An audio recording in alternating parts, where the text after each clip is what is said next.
بسم الله الرحمن الرحيم. أعوذ بالله من الشيطان الرجيم. بسم الله الرحمن الرحيم.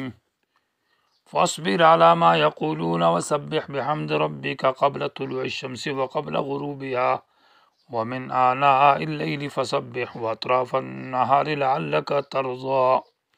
عزیز طلبہ اکرام، سبق نمبر 232 سورۃ طٰہٰ آیت نمبر 130۔ گزشتہ سبق کے اندر اعراض قرآن کے اوپر زجر تھا کہ جو قرآن سے اعراض کرے گا وہ فَإِنَّ لَهُ مَعِيشَةً ضَنْكًا، وہ دنیا میں بڑا تنگ ہوگا، قبر میں تنگ ہوگا، قیامت کے دن اندھا اٹھایا جائے گا۔ جو حافظ بھی جان بوجھ کر ایسا قرآن یاد کر کے پھر بھلا دے تو اس کو بھی یہی سزا ہے۔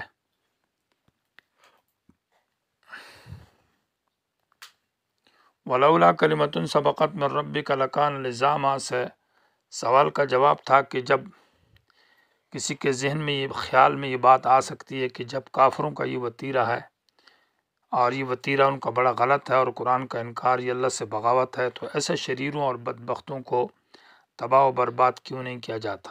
جواب یہ ہے کہ پہلے سے تاخیر عذاب کا فیصلہ ہوا ہے، اگر وہ عذاب کا فیصلہ طے نہ ہوتا تو ہلاک ہو جاتے۔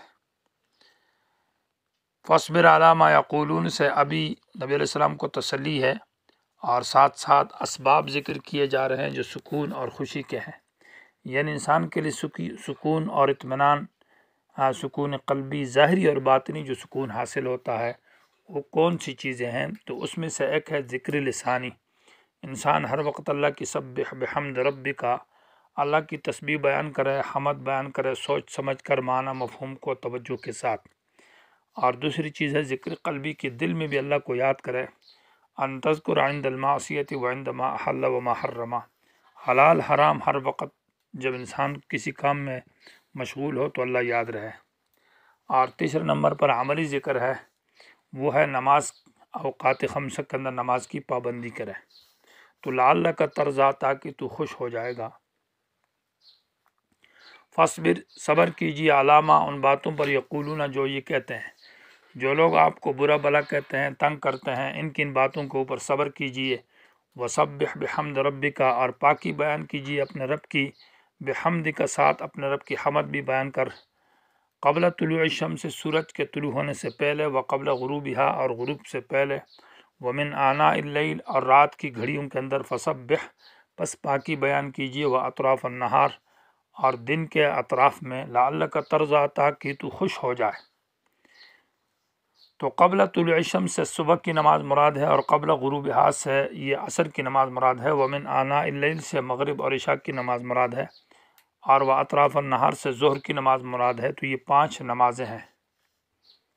یہ بات ضروریات دین میں سے ہے کہ جبروت کے اندر، یعنی عالم بالا میں، کچھ ایسے اوقات مخصوصہ ہے جن میں زمین میں روحانیت پھیلتی ہے، یعنی عنایات ربانی، اللہ تعالیٰ کی مہربانی اور رحمتیں زمین کی طرف متوجہ ہوتی ہیں، اور عالم بالا سے رحمتوں اور برکتوں کا فیضان ہوتا ہے زمین میں۔ تو وہ خاص اوقات ہے، اور وہ اوقات مخصوصہ 4 ہیں۔ نمبر قبل طلوع الشمس، سورج کے طلوع ہونے سے پہلے، یہ طلوع فجر سے لے کر اشراق اور چاش کے وقت تک جو وقت ہے یہ انتہائی قیمتی اور عمدہ وقت ہے۔ اور دوسرا وقبل غروبها، غروب شمس سے پہلے لے کر یہ مغرب کے بعد کا وقت ہے۔ اور ساعات من اللیل، رات کی جو حصے اور گھڑیاں ہیں، مثال کے طور پر اس میں نصف اللیل سے سحری کا جو وقت ہے وہ مراد ہے۔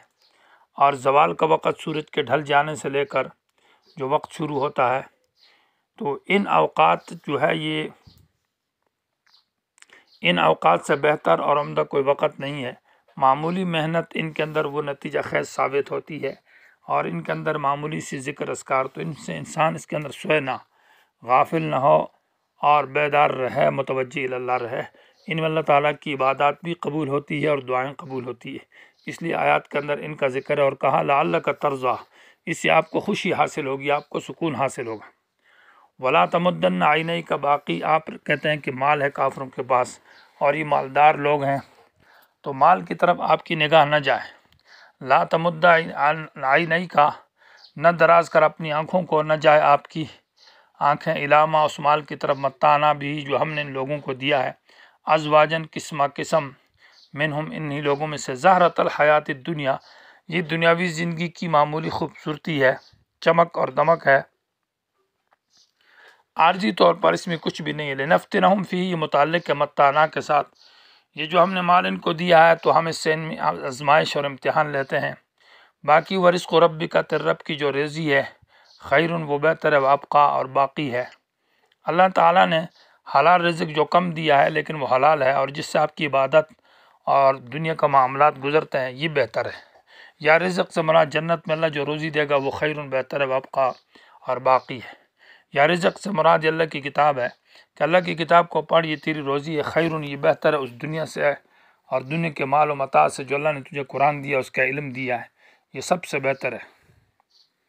وَأْمُرْ أَهْلَكَ، اور حکم کر اپنے گھر والوں کو، بالصلاۃ، نماز کا، وَاصْطَبِرْ عَلَيْهَا، سورت چونکہ تشجیع کے مسئلے پر ہے، بہادری، تو اس میں یہ ہے کہ اپنے گھر والوں کو بھی دعوت دے دے، خود بھی نماز کے اوپر پابند رہے، دین کے اوپر پابند رہے۔